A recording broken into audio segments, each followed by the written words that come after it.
Le fait que tout le monde مثلا ait accès à l'information et à ce qui se passe. ما فهمش شفافية في تونس.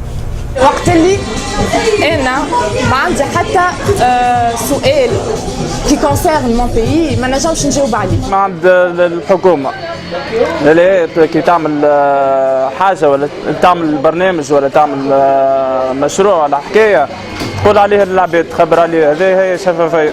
يكون فما مصداقيه في التسيير شؤون البلاد، يكون فما مصداقيه. اوبليغاتوار لازمها، معناها لازم واحد يعرف كل شيء وما يتخبى عليه شيء وكل شيء. الشفافيه هي بكل بساطه انه كل ما يهم الشان العام، حياتنا معنا العامه السياسيه الاقتصاديه العالميه الى غير ذلك الاجتماعيه، كل ما يهم المجموعه بصفه عامه تكون تحت معناها التصرف وتحت نظر اي شخص ولا اي طرف يحب معناها العمليه هذه تتم. هذا الجانب الاول، والجانب الثاني انه العمليه هذه تتم حسب ضوابط وحسب معايير تكون معروفه ومتوافق عليها وتكون منظمه بنص.